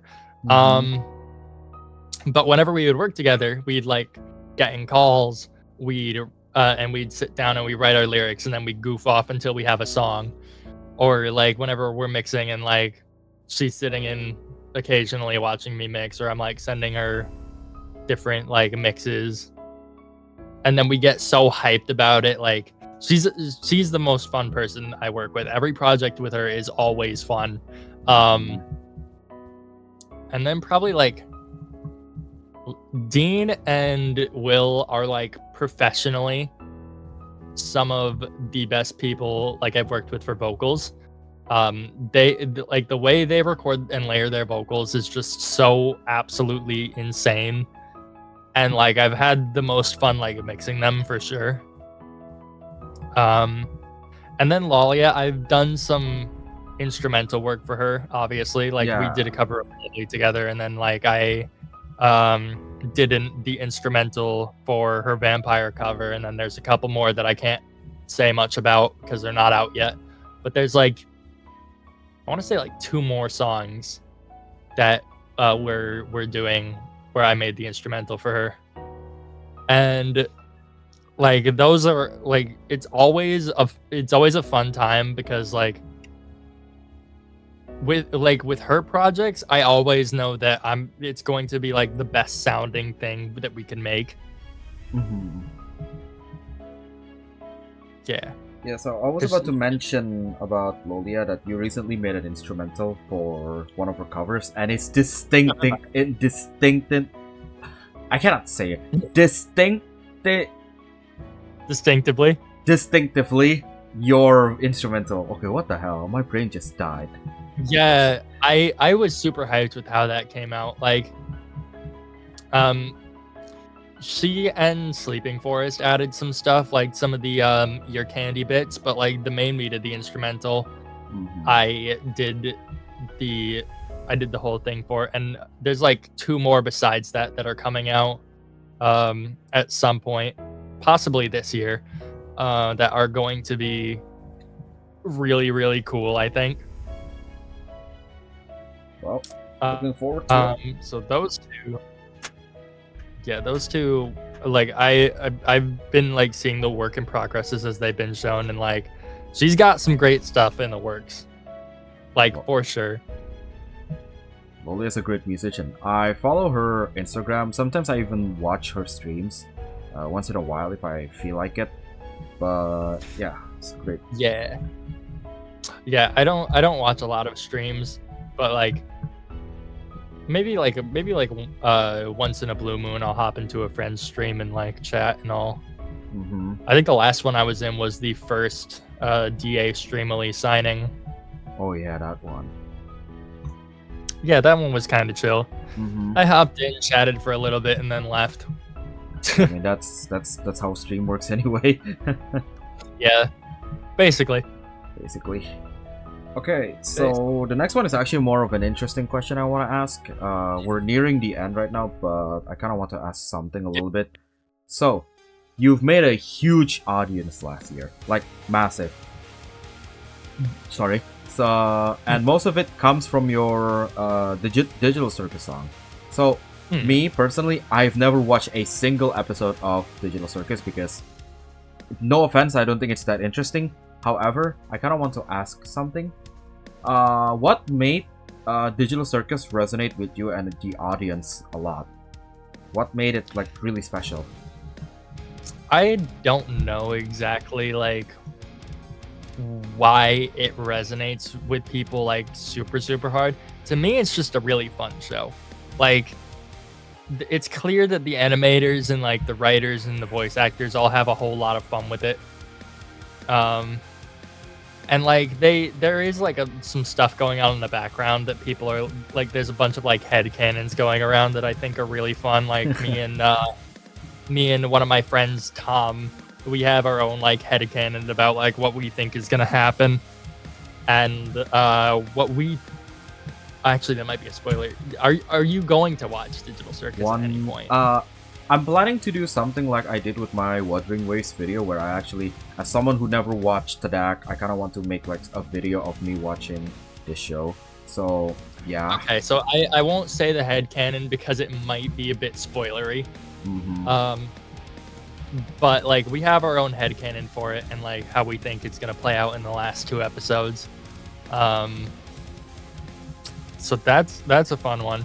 How many episodes are left in the 2? thing? 2. Okay. Episode 7 just came out. Episode 8 drops in March, and then there's going to be a 9th episode. Nobody knows when. Mm-hmm. I've never even watched the pilot. Damn. I should have probably do it. Yeah, including the pilot, there's 9 episodes. And then it's not getting a second season or anything. Yeah, fair enough. It's just going to be done after episode 9. It's a damn high quality, like, animated show. I mean, it's obviously from Glitch, Yeah. so yeah, fair enough. Yeah, I'm personally really hyped about it. I'm also hyped about Knights of Guinevere. That one I think is really cool, especially because the person who makes that one is the person who made the Owl House, and I fucking love the Owl House. Oh, Owl House is good. It's apparently Yeah, like the better Dana Terrace. Star versus the Force of Evil. Yeah, Dana Terrace made the Knights of Guinevere show on Glitch, and it's their pilot, and I watched the pilot, and it's like I'm excited for that one. Ooh, I don't even actually like. I haven't even watched. You know, what about Murder Drones? Have you like kind of want to like make a Murder Drones song one day? I don't know how to tell you this, buddy. I already made one. Wait, actually, oh my god! Wait, Yeah, I'm I looking. made one a while ago. Wait, actually, I'm Murder Drones. Oh my god, I actually disassemble. Yeah, oh my god, I watched that one too. Oh, I'm so stupid. My bad. I was like, have you made one? Yeah. Oh shit, you did. Oh my god. Yeah, that was Murder- at like the start of 2025. Yeah. Where was My bad. I Yeah. guess I have long-term memory loss. Yeah. But- Yeah, I made a Murder Drones song. I liked Murder Drones personally. Are you gonna plan to make like more in the future? Since you know Murder Drones doesn't seem to end. I mean, they use them for like promotion stuff, but like probably not, I see. because like it didn't. I don't have as much interest in Murder Drones as I do with Digital Circus personally. I liked it. It was a good show, but like it wasn't that level where I would make a whole project out of it. Yeah, I mean the last episode of Murder Drones was like a year ago. I think they really just want to focus on Digital Circus first. Yeah.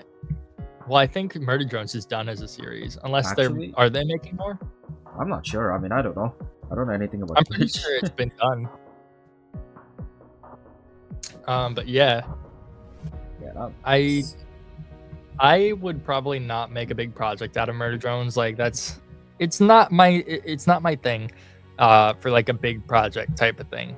It was more of a one and done song, and like if anything, I could slap it at the end of like the Digital Circus album and be like, have it be like a funny little Easter egg. Oh, here's a disassembly line here in the end. Yeah. Track 10, disassembly line. Definitely a Digital Circus song. Definitely. Yeah, no. Out of all of the songs, I mean, okay, I think I know the answer. Like, out of all the songs, I think you like the Jax song most, right? Aside from the Trauma one I'm Walls. currently writing, yeah, I think Trauma Walls is like, it's better than Nothing More to me, but very marginally, like a very slight amount. Mhm. And Nothing More to Me got 88k views right now. Jesus Christ! It's like, Yeah, impressive. that one absolutely blew up, and it was like a culmination of like a lot of things. One of the people that I work with semi-regularly, Cougar, Tara. promoted it. Yeah, one of the people, Cougar McDowell, that I work with semi-regularly, he promoted it on the end screen of his Digital Circus Jax song, because he thought the song was good. So I got a pretty decent chunk of views from that. And then like the artist that I work with, that I worked with for the thumbnail, also helped promote it on like Instagram, and they have like 12,000 followers. So Oh. every single post I made about Nothing More to Me got like 3,000 to 6,000 views and like hundreds of likes. So that had a bit to do with it as well. And then like people were sharing the song, like on Instagram, people were sharing the song, like just sending it to one another off of YouTube. So like it hit the right audience for sure. And what was it? That song. Oh yeah, I spent a total of $75 on that song. I spent $50 Jeez. on the thumbnail art, and then I spent the other $25 on a one-day TikTok promotion, and I promoted it to 5 countries: United States, Canada, United Kingdom, I believe Mexico as well, and then Brazil, because Brazil loves metal. And I God. got like 300 new TikTok followers that day, most of them from Brazil. So I think like all that combined led to Nothing More to Me getting way bigger. Yeah, I mean, Yeah. it's definitely deserved, man. Like, the song itself is pretty good. Yeah. It's not my favorite, but it's definitely pretty good for a digital. I mean, for someone who never watches Digital Circus and think of it like some sort of original song, I think it's pretty good. Yeah. Do you want to like tell a little bit more about Nothing More to Me? What is it about? Oh yeah, like Nothing More to Me literally is just a song about like it's in the same vein as Ghost to Me actually, where like people see like the worst parts of one another and then they make the assumption that that's all there is. And it's like, well fuck, I guess there's nothing more to me then. And that's kind of how Jax is as a character too, which is what kind of brought that on, which because he's like that's literally a line he says in the show. There's nothing more to me, so stop looking. Because he's just No, I don't think it is. It is a little bit of a spoiler, but like it's you'll when you get there, like it'll still hit hard. It's not enough of a spoiler to take away from the impact of that moment. I see. And you kind of made something funny. An abstracted Jax singing Daisy Bell. What was that about? Oh yeah, I was awake at 3 a.m. and I was just playing with effects one night, and I had like auto-tune EFX on my voice, and it pitched it down like an octave and made it really warbly. So I was like, you know, I could sing Daisy Bell like this and call it an abstracted Jax cover. And then I did, and then I made a quick little video, and it worked. 10k views. 10k views. It's simple as that. Nuts. Yeah. Yeah. If I like, made an sorry? abstracted Jax song, I feel like it would do really well. But yeah. You've made multiple actually. You made like 3 Jax songs, right? If we include Daisy Bell, it's 3 songs, I guess. I mean, I don't think the Daisy Bell one. Daisy Bell isn't really my song. It's like that song from like the 80s where it's like they made a computer sing for the first time.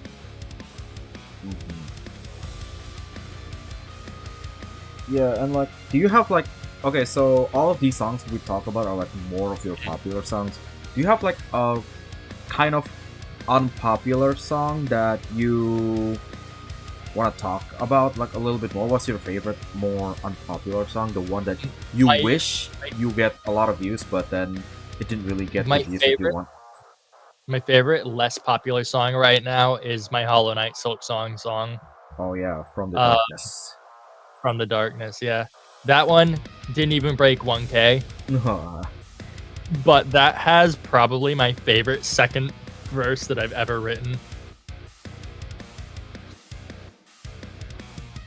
It's actually kind of what inspired like me to do like how I showed in the next Digital Circus song that I'm working on, the one I'm waiting for feature vocals on.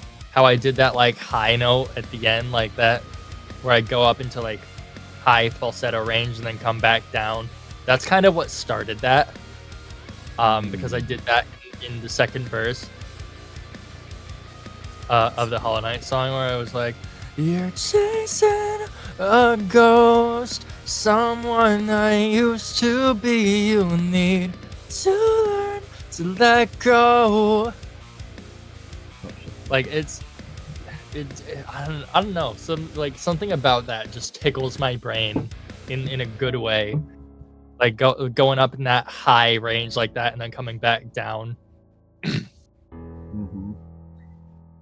Yeah, and like, do you have like, so most of your songs are mostly metal and rock, so do you have like a song that you think is, do you have like a non-metal song that you really like writing? I'm not that great at non-rock music, but like if I were to pick like a non-rock, non-ballad song that I had the most fun writing recently, it'd probably be Limelight. Yeah, the Deltarune song. Yeah. Yeah, that one was just fun. And I got the melody idea from like that main Skin song. I wanna be your slave, I wanna be your master. I wanna make your heartbeat run like roller coasters. Like it does that whole same thing. Mm-hmm. So it's all just like mostly recent songs that you made, actually. Which is, fair enough. Yeah, because like that's what I do is like I always aim to like make better music every time I release something. And like I try not to ever release anything that I'm not totally satisfied with. Mm-hmm. Yeah, wow, that's actually surprising. I thought you were gonna go to like some of your older songs, like the maybe Retrogate or your FNF song. I heard that you liked that one. Yeah, Retrograde is one of my favorite songs of all time for sure. But it's still like that one did it really well for the time that I posted it, because like that one was like over 2K. Mm-hmm. Which is still about what I average on most songs now. And so for the time, that was really good, especially because it was like 2020. And I Yeah, want to remake that one. I do want to remake that as an it would original be really song. cool. Yeah. If I take the FNF branding out of it and just like remake it as an original song, I'm probably gonna have Jalen on it because like Oh, he helped to mix that the first time. that would be really cool. Yeah. I don't see anything that I kind of want to talk. So before we like really close this thing, okay, I'm looking at your channel right now. I don't really have anything that I would want to say. I mean, you do have some original music in the end, like original song "Grass," "Ground," and then "Flying." Oh. Yeah, that project. What was that about? So I wanted to do an album where all the song names were Pokemon types, and I wanted to connect them in a story that wasn't related to Pokemon or Nerdcore in any way. So it's an Kind original of, it was song. kind of like Flash Drive. That was like my Mhm. version of Flash Drive. Except they weren't being done in an hour. I just wanted to challenge myself to like, I was given this specific set of like words, like the Pokemon types, and I had to make all the songs center around this idea, like one big central idea, and I had to connect all the ones that I chose. And I think I chose like 12 or 13 of them. Jeez. And I only made, well, I only released songs about 3, and then I had Ghost, I had Water, I had Fire, I had Poison, all being worked on. Are there any other ones that I was working on at the moment? I don't know if I had any other ones actively in the works. Oh no, I had a Bug in the works. Fuck. Yeah. So like I had 5 song types in the works. So you're Outside. gonna continue this series of Pokemon songs, or? If I do, I'm probably going to rewrite what I made already. Just because like it's been so many years at this point that like they're just not up to snuff with what I can do now. And like that's like a big thing of mine is like that's why I remastered the Doki Doki song so many times, is because like I wanted everything to be up to snuff for like when the album was done. And then like the CD itself, because people have already been waiting so long for it, I'm probably going to do extra like bonus tracks for the CD as well. For the DDLC song? Yeah, for the DDLC Ooh, CD. could be cool. Another DDLC song. Yeah, like a couple of them I was thinking about doing, because like I remember asking at one point like if there's any specific mods that people had wanted me to make a song for that I just never did. And I remember somebody said Salvation or Salvation Remake. Salvation would be cool. I believe Doki Doki, My Dearest Friend, like the YouTube one that wasn't really a mod pack, but like just like a YouTube series. Yeah. I was looking for yeah. a song for that. I think you showed me that one actually. I think you were specifically the person that showed me that. Yeah, And then I made a there I'm was a sorry fan-made lyric video with it because like the old one feels a little too bland, so I decided to do it. Yeah. Oh, I saw this cool, really cool, like fan-made DDLC. It's video. It's a mod. It's not a mod, but a video. And then I connect that to it, and it's great. Yeah. So there's that one. There's another one that I actually can't talk about yet. Haha. I don't know, but I think you should do hibernation, man. Oh, I'm kidding. I'm kidding. I'm kidding.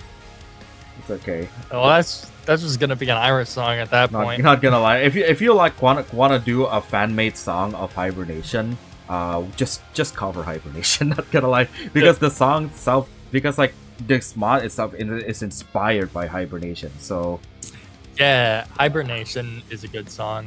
I don't know. I probably wouldn't cover it though. Like, there's some of Will's songs that I would cover, like especially fucking "Dying to Find a Home" or "Shot that Down would be by the cool. Mirror." Ooh, Shot I Down by do the love, Mirror. but like, I feel like the way that I play guitar and the way that he plays guitar are two different, and I wouldn't really do it justice per se. Because like I play with a pick, he doesn't. His technique for fretting is different than mine. Mm-hmm. In a way that gives his a lot more flair, whereas mine's more like generic, kind of. Yeah, I have Like to it remind. just it doesn't. Sorry, you go first. No.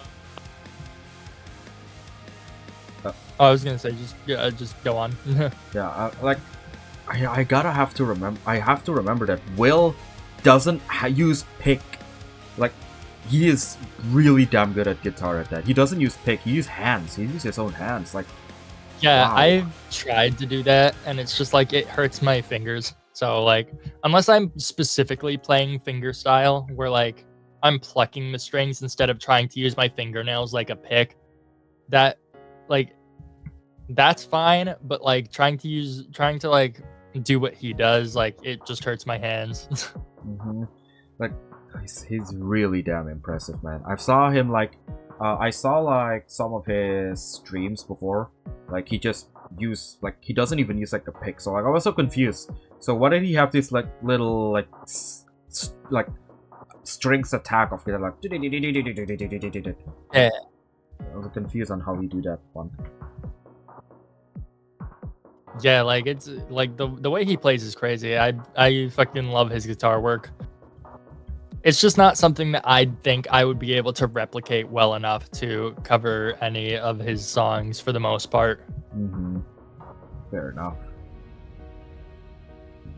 And yeah, ooh, wait, I saw something. I think we talked about this in the previous podcast that I lost. Your Garden of Ban song, your shitpost song. Yeah, the shit post. The one that was just like, I wrote it because there was a game breaking glitch and it just pissed me off. So I was just like, you know what? If this game's popular right now, fucking I'll write a song about it, whatever. And then I like wrote that about the game breaking glitch that was pissing me off. And then like that's it. It's literally just a song about a glitch in the game. Yes, literally, that's all it is. It's so good. And then like the second one was just like I strummed the guitar chord, and then I was like, "You thought another band song? Fuck you." Reminds me of Will's own band song. Bakery Man is coming for you. Is that what you want in this song of Ban? Yeah, the Streisand effect.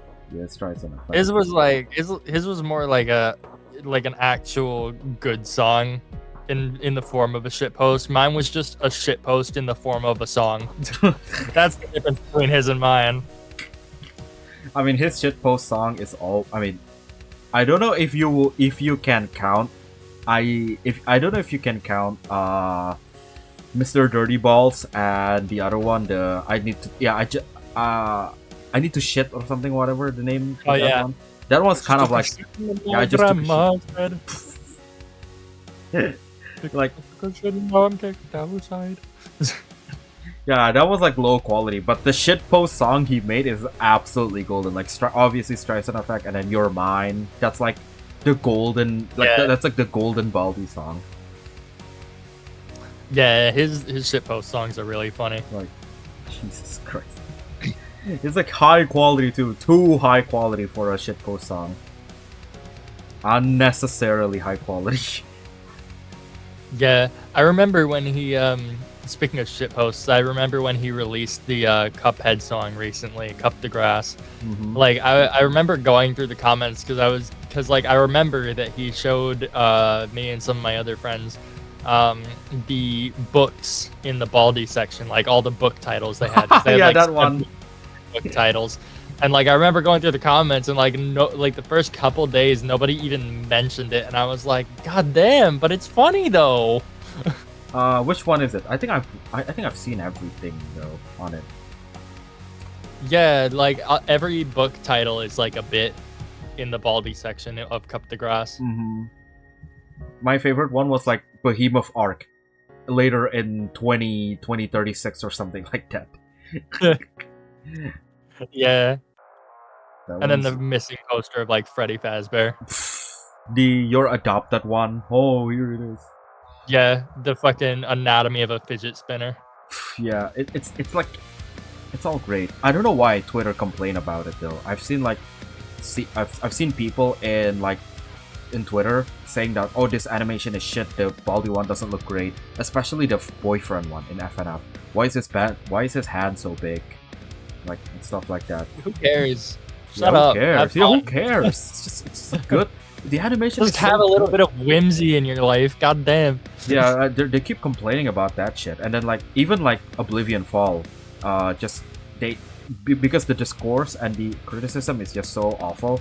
He even stepped in like saying, "Oh, this has so many frames, so many cool little details about that you don't see," and even then people still bitch about it. Like, okay, fine, you don't have fun in your life, sure. Yeah, I mean that's just what Twitter does. Like all people do is complain about most Yeah, things. That's true. Where it's like, just have a little whimsy. It's just Have fun. Smile. It's just tribalism everywhere. Oh, I really like boyfriend slapping girl. I really like the Cuphead slapping the girls. Yeah, That was hilarious. that was silly. I wouldn't even notice it. Even like I probably wouldn't even notice if somebody on the comments said about it. So it means because it's at the end of the frame. Yeah, it was silly. It was a silly little bit. Uh-huh. Okay, so going back to the questions, we're probably gonna close this because it's been 2 hours and I know you have a long day. I also need to sleep because it's night. Basically, do you have like any future endeavors and plans? And do you wanna like share a little bit about them? Your future projects, your songs, projects, maybe a little something that you wanna share about? I do have a lot of like future plans, but not many of them, if any of them, I can really say anything about, because here's the thing. A lot of them are completely separate from Nerdcore. Mm-hmm. And like I am not sharing that information with like anybody who's even like Nerdcore adjacent, at least for a while, because like I want these like side projects to have their own audience, and I feel like if I were to promote it with my Nerdcore stuff, people would like there would be people who would come over to be quote unquote supportive and then never watch anything from those projects because they're entirely original. Yeah, that's Or like the like other business endeavors where I'm like selling stuff. But yeah, like I don't want these projects to be like ruined due to like bad audience retention. So basically I'm just keeping them secret. And I'm gonna let them build their own audiences, because like that was a big mistake that I made with like Nerdcore. Was like I used to be a gaming content creator, and then I started doing Nerdcore music, and like it like and like even doing covers too. Like I did a cover recently of this song called Summer Song. It didn't even really get more than like 220 views on it since like September of last year, so I actually had to delete it because it was fucking up my average so bad. That's probably why my Hollow Knight Silk song didn't do well, is because like my average tanked so low that it fucked up the next couple uploads. Like even the box song didn't do well. Mm-hmm. So you're just gonna try to like keep it low profile so that you don't really lose your audience. Yeah, well, I'm gonna build a separate audience for like different things. And I'm not really gonna leave like any clues on how to find anything either, but like I have side projects. I have close friends, like very, very close friends who know about them. And that's pretty much it. Like I have future plans for like nerdcore stuff too. I still want to do like a song a month, because this is like at least it's like for a while probably going to be my main money maker. Mm-hmm. And like I have plans for some pretty big collabs this year that I'm going to leave as a surprise. Yes. But they are going to be very expensive, so like all of them are kind of up in the air. Well, good luck with everything with that. I'm definitely gonna look forward to it. And actually, this is just a little thing. Like, I'm also really looking forward to working with you again. It's been a while since I've actually like done a lyric video for you, man. It'd be cool if I can do it again. I'll probably be having you do lyric videos this year, because like awesome. The big thing with last year was like me worrying about taxes. So like Booyah has actually been helping me do lyric videos for free, and I'm doing some work with him in exchange for that. So we're doing some songs together. Mm-hmm. Or we're doing a song together, and I've been giving him like mixing advice and stuff, and helping him with like mixing and all that. So yeah, we're cooking on some stuff because he's been doing like the lyric videos for me for free. But at some point in the near future, I will probably have you do a lyric video again. Awesome, because I also like have learned a lot of new editing techniques as well. I don't know if you watched my Showkeeper music video. So yeah, I've implemented a lot. Color grading, I did a lot of color grading recently. Color correction, a little bit of masking effect, a lot of more like symmetry lyrics and stuff like that, and more of a cinematic type. So yeah, that's what I've been working on recently. Yeah. It'll be a lot easier. Especially like if you plan to do like like an anime song or something like that, I think it would be really awesome. Yeah, there's like a couple things I think would be really cool. Like I was thinking about doing like a Dispatch song at some point. Oh, that would be cool. Yeah, that game hit hard. I love that one. I haven't played Dispatch, but I think I should. Like the same thing with Expedition 33. I haven't played that as well. I do love it. I love the fact that like Moist Critical is in it as like the Bat Dude, and like he has some of my favorite lines in the game. One of my favorites being, "You gonna eat those twinks?" Yeah, I saw that clip. I saw that clip on one too. Yeah. Yeah, like my favorite line in the whole game. Like even Jack is there. Jacksepticeye is there too. Yeah. Yep. It's awesome. He is punch up. Punch up.